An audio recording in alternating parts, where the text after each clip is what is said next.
योगी मोदी योगी की शाहजहांपुर में स्थानीय निकाय प्रबुद्धजन सम्मेलन में आज के इस कार्यक्रम में प्रदेश सरकार के वरिष्ठ मंत्री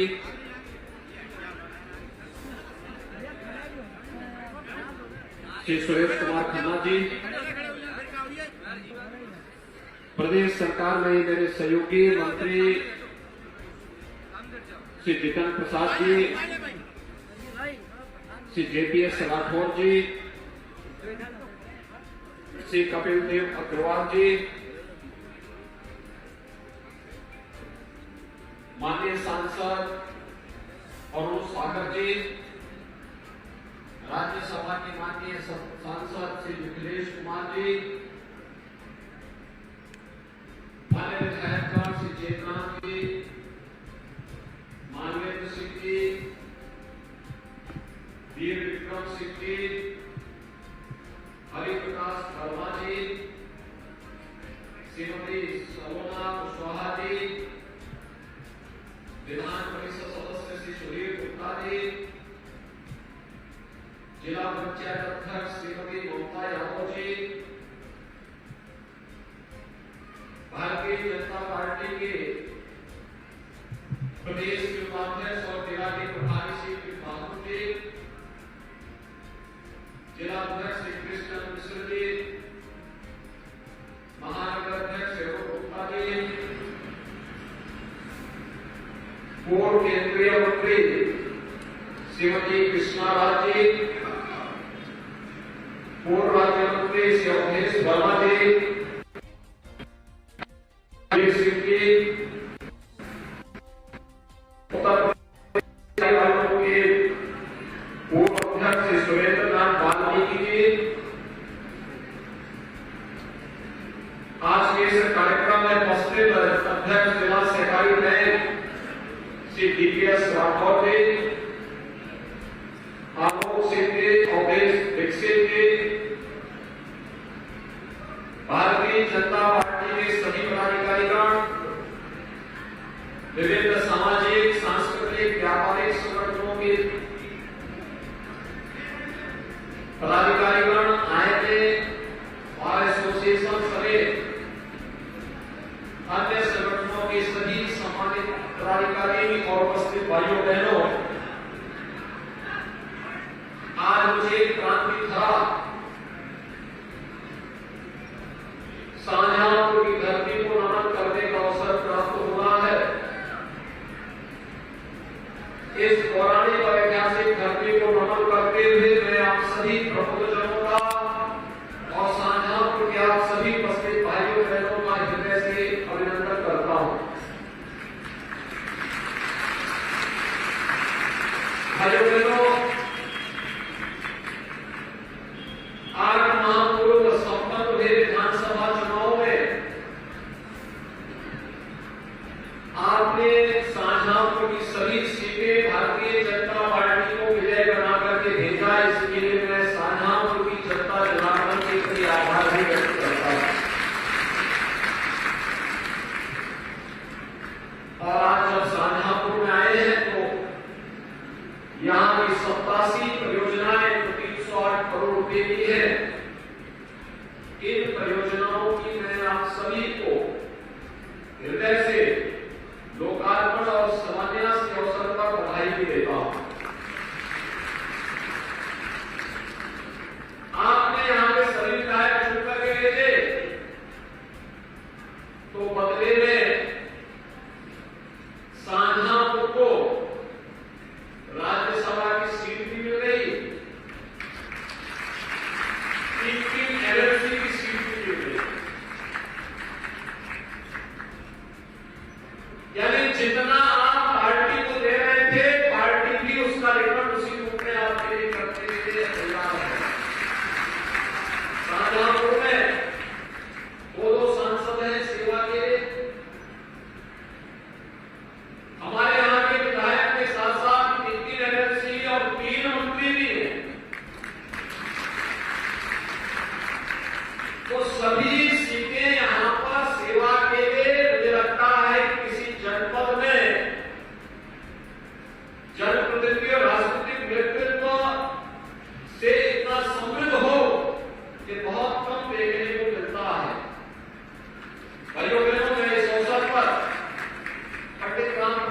इसमें ठाकुर रोशन सिंह अस्तावता कहां के पावन धारा को जो उनकी जन्म और कर्म भूमि थी, इस धारा को नमन करते हुए यहां से सेवा करके राजनीतिक क्षेत्र में, जीवन के प्रत्येक क्षेत्र में जिन महापुरुषों ने, महानुभावों ने अपने सेवा के माध्यम से शाहजहांपुर को पहचान की, उन सबको भी नमन करते हुए आप सभी को इस अवसर पर मैं आप सभी का अभिनंदन करता हूं। मुझे लगता है कि शाहजहांपुर नगर पालिका का जब गठन हुआ होगा तब से वो नगर पालिका थी और कांग्रेस सरकारें जिस विजन के अनुसार सत्ता के पहले कार्य करती थी, कोई विकास की सोच थी नहीं। एक औपचारिकता हर एक कार्य के साथ जुड़ जाती थी, तो वह औपचारिकता निर्माण करने के लिए ही सारी एक्सरसाइज होती थी। तो विकास की जो योजनाएं आपको होनी चाहिए थी, नहीं हो पा रही। लेकिन 2017 में नगर विकास मंत्री के रूप में जब खन्ना जी ने कार्य प्रारंभ किया तो उन्होंने जो सबसे पहला प्रस्ताव लेकर के आए थे वह उनमें से शाहजहांपुर के नगर पालिका को नगर निगम के रूप में मान्यता देने का था। अब आप सोच सकते हैं नगर निगम बनना अपने आप में सौभाग्य की बात है। विकास के लिए, अर्थव्यवस्था को आगे बढ़ाने के लिए सहरीकरण एक महत्वपूर्ण शर्त होती है।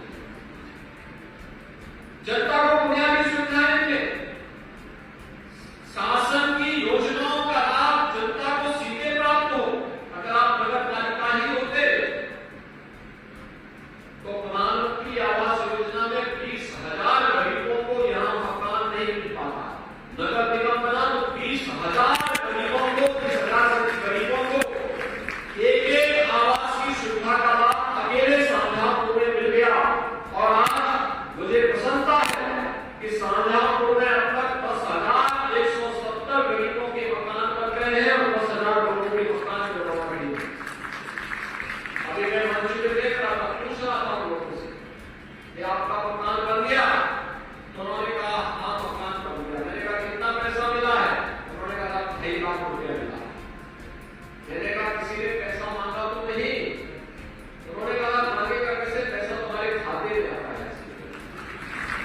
अब खाते से कोई योजना करके अपने खाते में पैसा मंगाएगा तो उसके कारण जेल जाने की, उसकी कारण की पक्की जरूर हो जाएगी।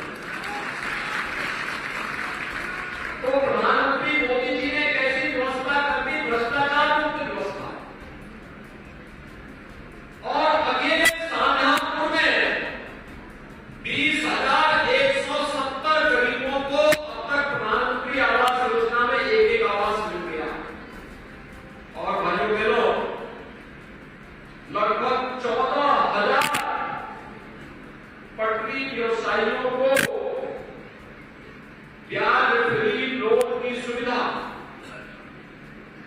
पीएम स्वनिधि योजना के अंतर्गत हम सब आभारी हैं प्रधानमंत्री मोदी जी के, जिन्होंने पहली बार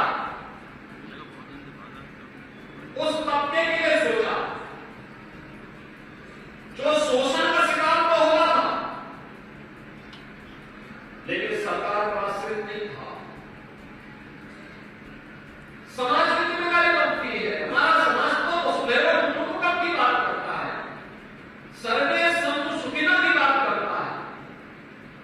तो जब सर्वे बंधु सुखिनः की हम बात करते हैं, कोई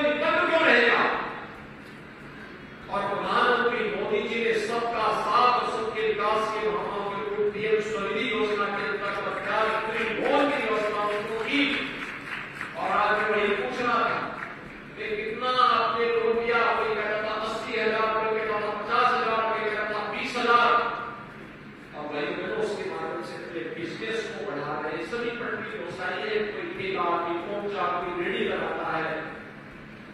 परिवार सरकार पर आश्रित होकर के नहीं, स्वयं अपनी मेहनत से स्वावलंबन की ओर अग्रसर करके अपने परिवार को सम्मानजनक ढंग से आगे बढ़ाने का कार्य कर रहे हैं, तो साथ ही साथ वह विकास में भी योगदान दे रहे हैं। ये होती है सरकार की योजनाओं को कैसे जोड़ करके आगे बढ़ा सकते हैं। नगर निगम नहीं होता तो क्या होता, इस योजना का लाभ नहीं होता। विद्युत के कनेक्शन की सुविधाएं आपको पूरी होगी, तमाम अन्य सुविधाएं शाहजहांपुर में इसके बाद बिजली प्रारंभ हुई है। और यहां पर जितेंद्र प्रसाद जी जो बात कर रहे थे, परशुराम धाम के विकास का कार्य हो, यहाँ के सभी तीर्थ स्थलों को जोड़ने का कार्य हो, यहाँ पे फ्लाईओवर और अच्छे मार्गों के निर्माण के कार्य को तीव्रता के साथ आगे बढ़ाने का कार्य हो, ये सभी पूरी तत्परता के साथ करने के लिए सरकार आज आपके पास आई है। नगर निगम बनने के बाद आपको सबसे बड़ा लाभ होगा वह ये, अभी जो यहाँ पर कार्य प्रारंभ हुए हैं, प्रदेश के अंदर 10 ऐसे शहर जिसको प्रधानमंत्री जी ने देश के अंदर जिन 100 शहरों का चयन किया था स्मार्ट सिटी मिशन में, उनमें से उत्तर प्रदेश के 10 शहर थे। बाकी जो 7 शहर बच रहे थे, जिनमें शाहजहांपुर में था, तो उसको हम लोगों ने प्रदेश सरकार के स्मार्ट सिटी मिशन के अंतर्गत लिया।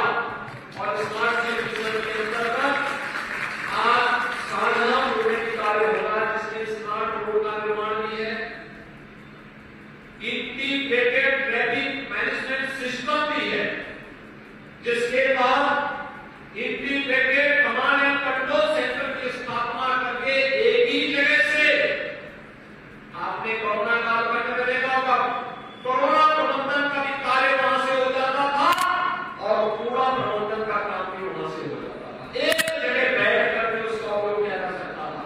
और आज उस IEEE का उपयोग हम लोग करने जा रहे हैं कि वह जनता को बुनियादी सुविधाएं देने में तो योगदान देगा ही, लेकिन साथ साथ सेफ सिटी के कॉन्सेप्ट को भी कोई उचक्का, कोई अपराधी किसी व्यापारी को किसी व्यापार पर डकैती डालने का दुस्साहस न कर सके, राह चलते में रास्ते से कोई लूटपाट न कर सके और किसी वाहन बेटी के साथ खिलवाड़ न कर सके। इसके लिए हम CCTV कैमरा जगह जगह जो लगाए गए, इसको IEEE से देखेगा ये किस चौराहे पर किसी ने अपराध किया और भागने का प्रयास किया, अगले चौराहे पर पुलिस को ढेर कर चुकी होगी और फिर आगे बढ़ने की स्थिति में नहीं। सेफ सिटी के इस कॉन्सेप्ट को भी हम IEEE के साथ जोड़ करके न केवल आज IEEE का उपयोग ट्रैफिक सिग्नल और ट्रैफिक मैनेजमेंट के, बल्कि किसी भी आपदा के दौरान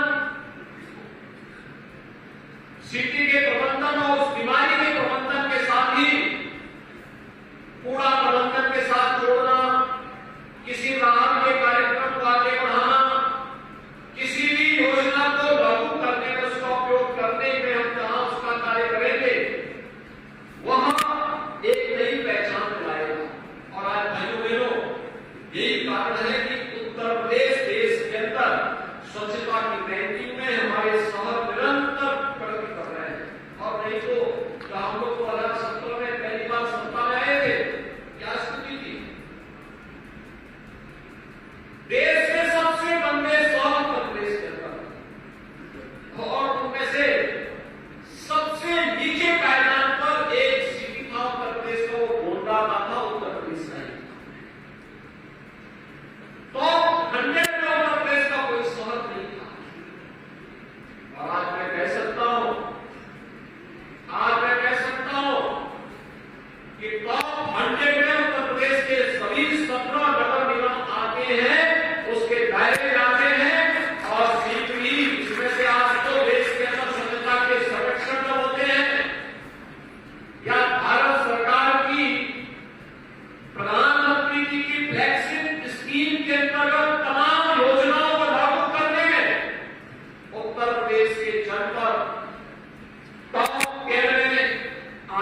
दिखाई देते हैं। ये हमारे और प्रदेश की जनता को मिलने वाली सुविधाओं का लाभ इसके माध्यम से देखा जा सकता है। और इसलिए मैं आपके पास आया हूं दो कार्यों के लिए। नगर निकाय का चुनाव है और नगर निगम का पहली बार चुनाव शाहजहांपुर में होना है, इसलिए आपके सभी विधायक महोदय चुनकर के भेजे। तो अब इस बार नगर निगम का पहला चुनाव होगा, तो वहां पर भी विकास के कार्यों को भी शाहजहांपुर को करना चाहिए। अच्छा बोर्ड का गठन करेंगे तो डबल इंजन की सरकार की विकास की स्पीड के साथ साथ ट्रिपल इंजन भी अगर जुड़ जाएगा तो हम कहां भी लोगों के साथ दिखा हुआ दिखाएंगे।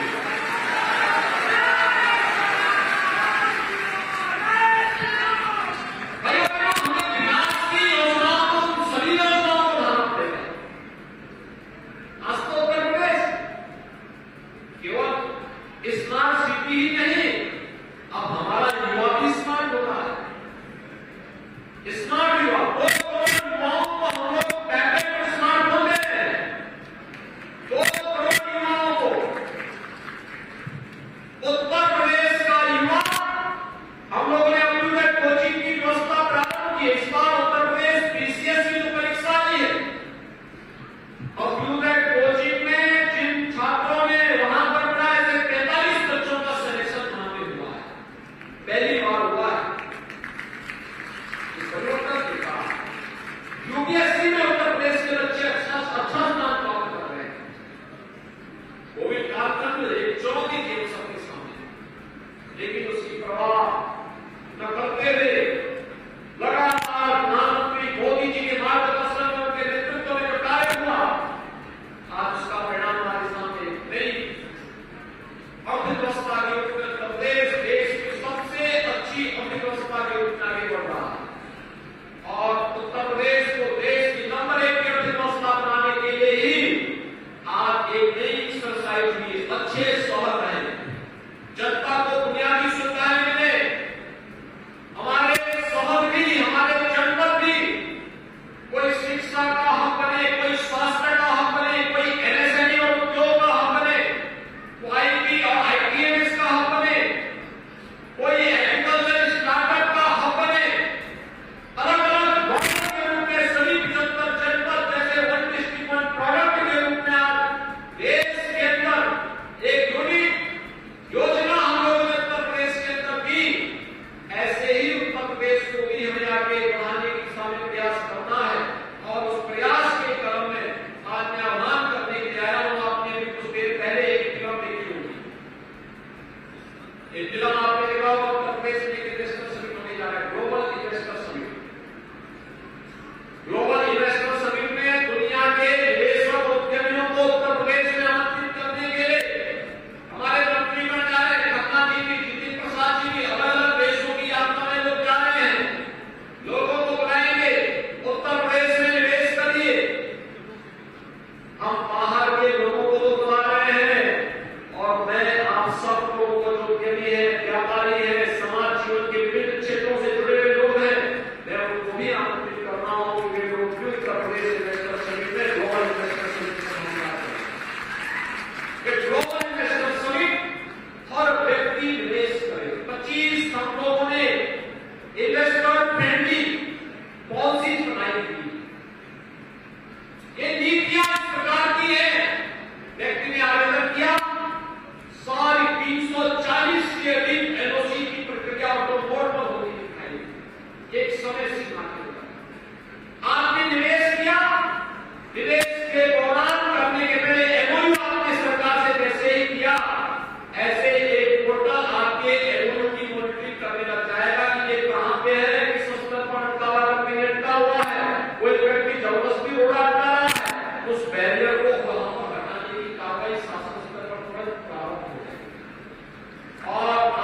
सब इस दिशा में प्रयास करें। तो विकास की परियोजनाओं का यहाँ पे शिलान्यास और लोकार्पण हुआ, विभिन्न क्षेत्र से जुड़ी हुई है, शिक्षा से भी है, स्वास्थ्य से भी है, स्किल डेवलपमेंट से भी है, ग्रामीण विकास से भी है, गो रक्षा से भी है, किसान से भी है, युवा से भी है, महिला कल्याण से भी जुड़ी हुई है, जीवन के अलग अलग पक्ष से जुड़ी हुई। और भाइयों बहनों, मैं आप सबका आह्वान करने के लिए आया हूं, एक स्थानीय निकाय चुनाव में जैसे शाहजहांपुर में विकास के कार्य हुए, वैसे अलग अलग नगर निकायों में भी विकास के कार्य हो रहे हैं। इसमें तीव्रता लाई जा सके, किसी को हम स्मार्ट सिटी मिशन के अंतर्गत, किसी सिटी को अमृत योजना के अंतर्गत, किसी सिटी को, किसी कस्बे को, किसी नगर पंचायत को हम लोग पंडित दीनदयाल उपाध्याय योजना के अंतर्गत उसके सुनिश्चित विकास के कार्यक्रम को लेकर के आगे बढ़ेंगे।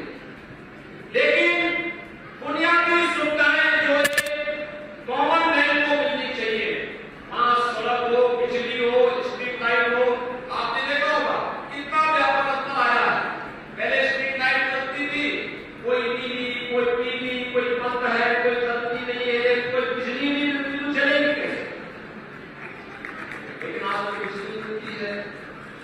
आज आप देखोगे कि स्ट्रीट लाइट एक जैसी कलर की, सफेद बढ़िया कलर की सभी स्ट्रीट लाइट आज आपको जल्दी दिखाई देती है। भाइयों बहनों, ये नए भारत का नया उत्तर प्रदेश की एक कहानी है। और इसीलिए मैं आज आप सबसे आह्वान करने के लिए आया हूं, शहरी जीवन में जो व्यापक परिवर्तन लाने का कार्य हुआ है, इस शहरी जीवन के इस व्यापक परिवर्तन का हिस्सा हम सब बनेंगे।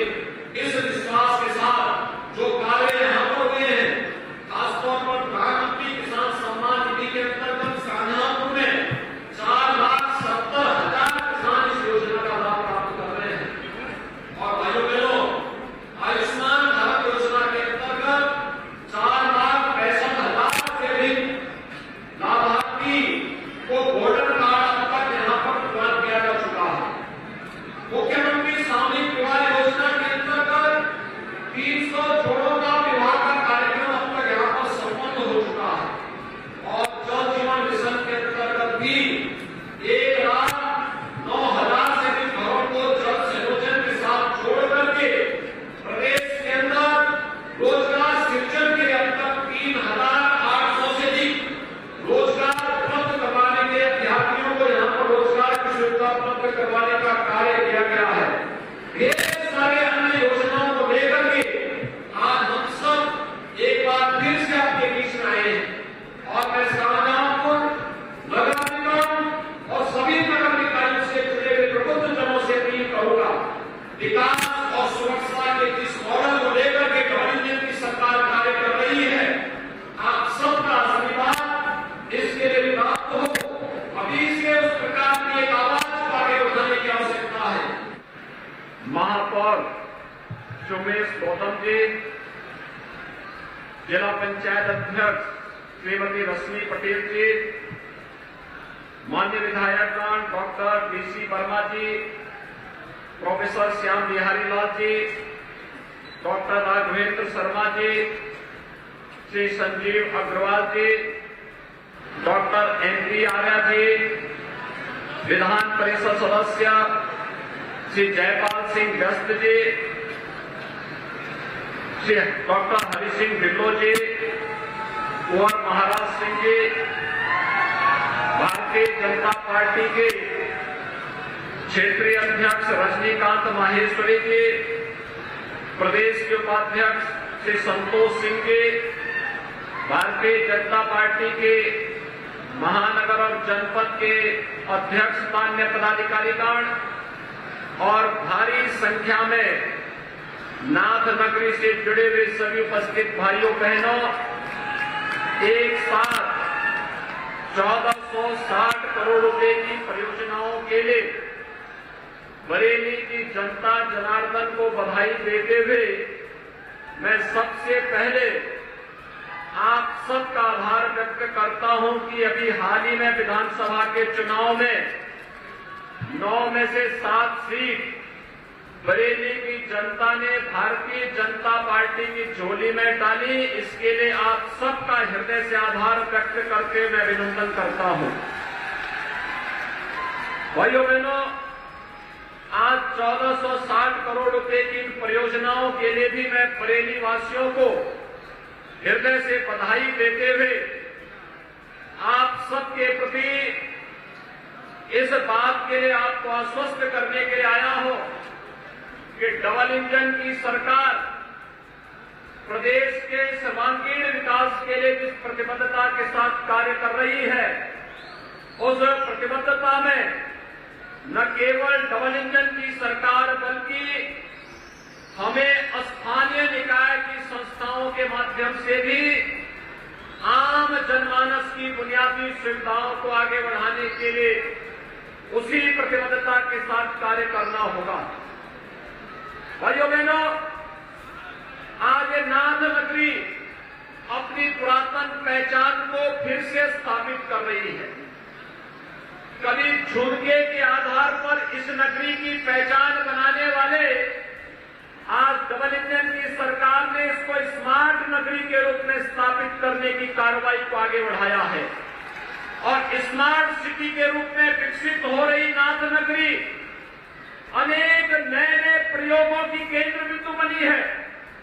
मैं धन्यवाद दूंगा उन सभी निवेशकों को जिन्होंने अपने परिश्रम और पुरुषार्थ से न केवल बैंकिंग क्षेत्र में अच्छा कार्य इस नगरी में किया, बल्कि हेल्थ के एक हब के रूप में भी बिना किसी सरकारी सहयोग के नाथ नगरी को स्थापित करने का कार्य किया है।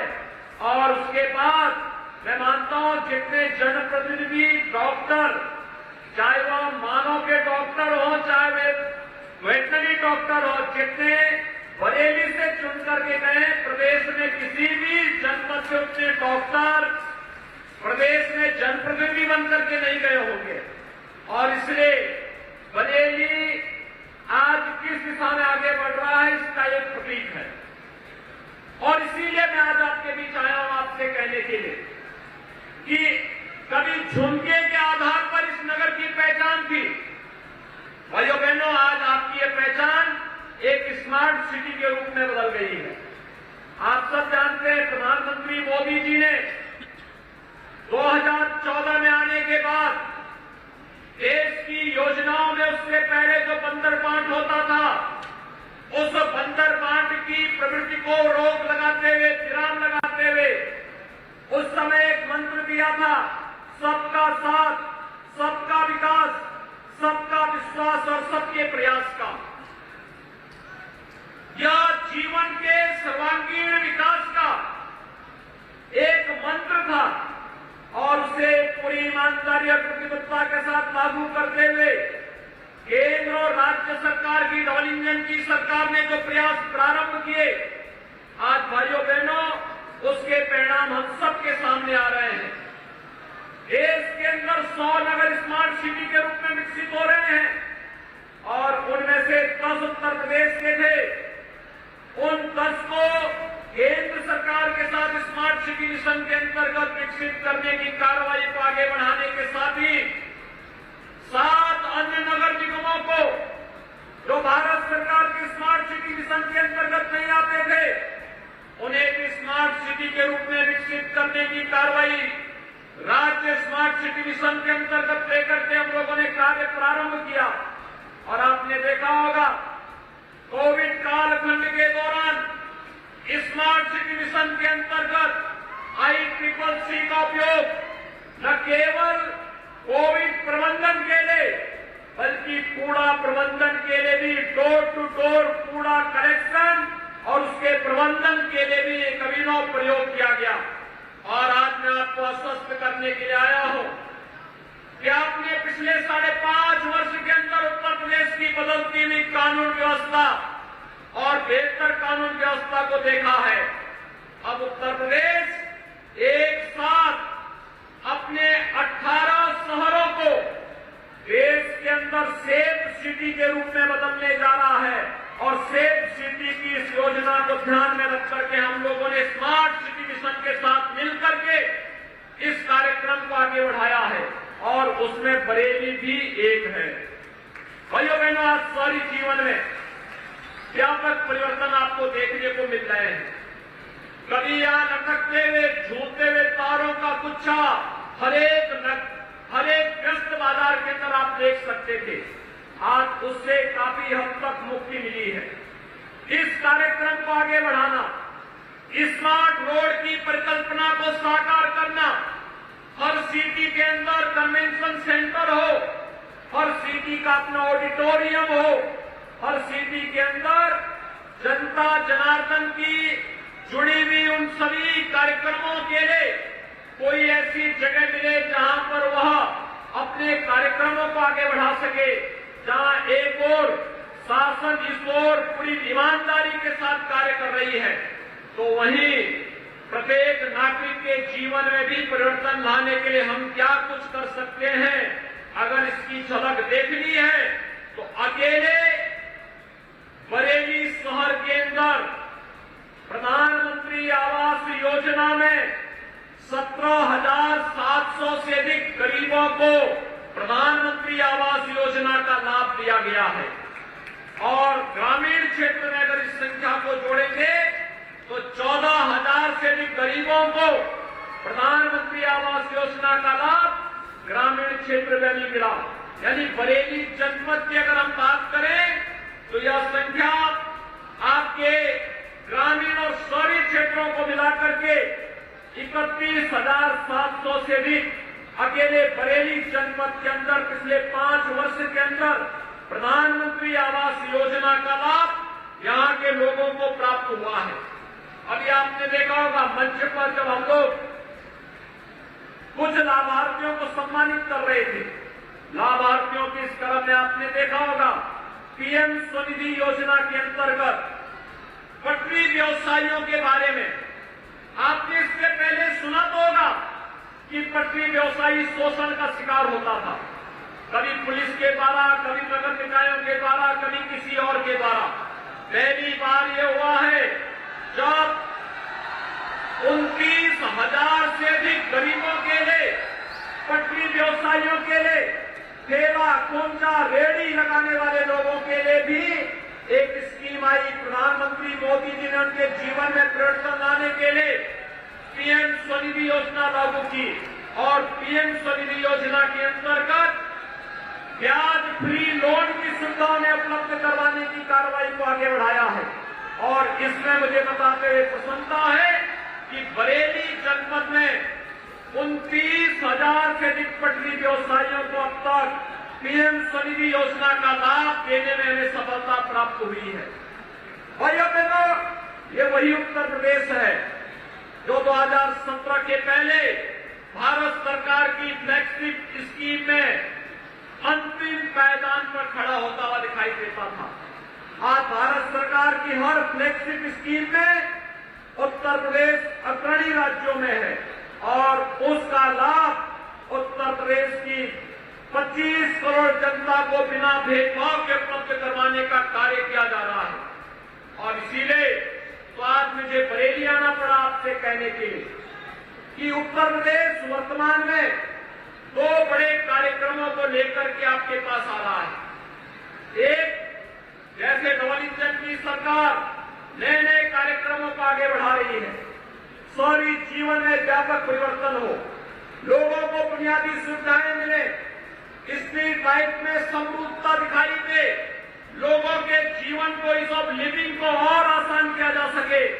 एक तरफ इन सभी कार्यक्रमों के साथ सरकार आपको जोड़ने के लिए एक विराट कार्यक्रम के साथ आगे बढ़ा रही है। स्मार्ट सिटी के साथ साथ स्मार्ट युवा यूपी के अंदर दिखाई दे 2 करोड़ युवाओं को स्मार्टफोन और टैबलेट के साथ उनका लाभ देने की कार्रवाई वर्तमान में गतिमान है। एक और सरकार इस दिशा में प्रयास कर रही है। तो भाइयों बहनों, दूसरी ओर सरकार ने इस कार्यक्रम को भी आगे बढ़ाया है। कार्यक्रम के तहत जहां पर शासन की योजनाओं का लाभ हर एक व्यक्ति तक भ्रष्टाचार मुक्त की व्यवस्था से अलग करते हुए एक ट्रांसपेरेंट तरीके से, पारदर्शी तरीके से प्रत्येक व्यक्ति तक पहुंच सके, इन कार्यक्रमों को आगे बढ़ाने की कार्रवाई जहां पूरी ईमानदारी के साथ सरकार आगे बढ़ा रही है। पब्लिक ट्रांसपोर्ट सिस्टम को आप देख सकते हैं, इलेक्ट्रिक बसेज की सुविधा, शहरी क्षेत्रों में बदलते हुए जो कार्यक्रम है, एक और दिशा में सरकार का पूरा ध्यान है, तो दूसरी ओर सरकार ने अपने कार्यक्रमों को आगे बढ़ाया है। और वह कार्यक्रम है कि उत्तर प्रदेश को देश की सबसे बड़ी अर्थव्यवस्था के रूप में आगे बढ़ाना है। भाइयों बहनों, आपने यहाँ पे चैम्बर ऑफ इंडस्ट्रीज के अध्यक्ष की बातों को सुना होगा। उन्होंने कैसे, किस तरीके से प्रदेश में परिवर्तन हुआ है। आज आप देख सकते हैं उत्तर प्रदेश की कानून व्यवस्था की चर्चा पूरे देश के अंदर होती है। हर व्यक्ति इस बात को मानता है। कभी दंगे होते थे, कभी कर्फ्यू लगता था। इस बरेली में 12 से 17 के बीच में आपने देखा होगा कई महीनों तक कर्फ्यू लगा रहा। लेकिन पिछले 2017 से 22 के बीच में एक भी बार बरेली के अंदर कर्फ्यू नहीं लगा है। एक भी बार आपके पर्व और त्योहारों में कोई व्यवधान डालने की का दुस्साहस नहीं कर पाया है। ये बदलता हुआ उत्तर प्रदेश है। यहाँ दंगों के लिए और कर्फ्यू के लिए जगह नहीं। ये उत्तर प्रदेश देश की सबसे बड़ी आबादी का राज्य होने के साथ साथ आज निवेश के सबसे बड़े गंतव्य के रूप में भी उभरा है। और निवेश के सबसे बड़े गंतव्य के रूप में उभारने के साथ ही देश की सबसे बड़ी अर्थव्यवस्था में बदलने के लिए हम लोगों ने प्रदेश में एक बड़े इवेंट को 10 से 12 फरवरी के बीच में आयोजित किया है। और मैं इस अवसर पर बरेली से जुड़े हुए उद्यमियों से, व्यापारियों से, चिकित्सकों से, शिक्षकों से और जीवन के विभिन्न क्षेत्रों में कार्य करने वाले उद्यमियों से, प्रगतिशील किसानों से, अपने युवाओं से मैं सबसे अपील करना चाहूंगा कि वे सभी लोग अपने आप को तैयार करें। उत्तर प्रदेश सरकार ने इन्वेस्टर फ्रेंडली 25 से अधिक अपनी नीतियां अब तक लागू की है। और इन नीतियों को हम लोगों ने ऑनलाइन व्यवस्था के साथ जोड़ा है। कोई व्यक्ति निवेश करना चाहता है, उसको एक बार आवेदन करें। मुख्यमंत्री कार्यालय स्वयं उनकी समीक्षा करता है और समयबद्ध तरीके से उन्हें एनओसी उपलब्ध करवाने के साथ ही जहां उसकी एमओयू होने के बाद भी मॉनिटरिंग होती है। तो जैसे ही निवेश प्रारंभ होता है, उसके साथ ही उसकी समीक्षा होनी प्रारंभ होती है और निवेश पूरा होने के बाद सरकार से मिलने वाला इंसेंटिव भी ऑनलाइन उस निवेशक के खाते में जाता हुआ दिखाई देता है। ये पूरी प्रक्रिया पूरी पारदर्शी तरीके से आगे बढ़ाने का कार्य किया गया है। और इसीलिए आप सभी प्रबुद्ध जनों से मेरी अपील होगी कि एक तरफ हमें अपने नगरीय जीवन को आसान और सरल बनाने के लिए डबल इंजन के साथ चलने की आदत डालनी पड़ेगी। डबल इंजन की स्पीड के साथ आगे बढ़ने के लिए उस प्रकार के बोर्ड के गठन के लिए अपने आप को तैयार करना पड़ेगा। पिछले 5 वर्षों 7 वर्षों के अंदर जो कार्य हुए हैं, इन कार्यों की स्पीड को थमने नहीं देना है। तो दूसरी तरफ निवेश के माध्यम से अपने शहर के अंदर भी अधिक से अधिक निवेश को हम आमंत्रित कर सके।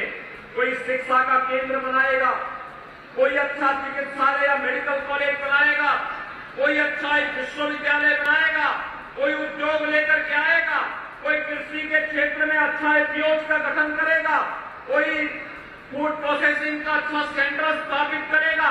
अलग अलग जितने भी केंद्र स्थापित होंगे, ये सभी व्यवस्थित तरीके से आगे बढ़ेंगे तो निवेश के बेहतरीन गंतव्य के रूप में आपका बरेली भी आगे बढ़ेगा। आज भाइयों बहनों, बरेली की कनेक्टिविटी बेहतर हुई है। सड़क और ट्रेन की कनेक्टिविटी के साथ ही वायु कनेक्टिविटी के साथ आपका बरेली जुड़ा है। और आने वाले समय में बरेली के अंदर इस कनेक्टिविटी को और बेहतर करने की दिशा में सरकार कार्य कर रही है। बरेली के अंदर की तमाम परियोजनाएं पाइपलाइन में हैं, जिन्हें बहुत शीघ्र सरकार उन्हें लागू करने के लिए पूरी ईमानदारी और प्रतिबद्धता के साथ कार्य कर रही है। और इस अवसर पर मेरी आप सबसे अपील होगी, आप सभी इन योजनाओं के साथ जुड़ करके बरेली को पर्यटन के, बरेली को निवेश के, बरेली को रोजगार के, बरेली को शिक्षा और स्वास्थ्य के एक बेहतरीन केंद्र के रूप में विकसित करेंगे। इस विश्वास के साथ नाथ नगरी से जुड़े हुए आप सभी प्रबुद्ध जनों का, बरेली वासियों का मैं एक बार फिर से अभिनंदन करते हुए 1400 करोड़ रुपए से अधिक की परियोजनाओं के लिए आप सबको मैं एक बार फिर से बधाई देते हुए विश्वास व्यक्त करता हूं कि हमारे माननीय जनप्रतिनिधियों के साथ मिलकर के आप बरेली को विकास और निवेश के एक बेहतरीन गंतव्य के रूप में आगे बढ़ाने का कार्य करेंगे। आप सबके प्रति मेरी शुभकामनाएं। धन्यवाद। जय हिंद।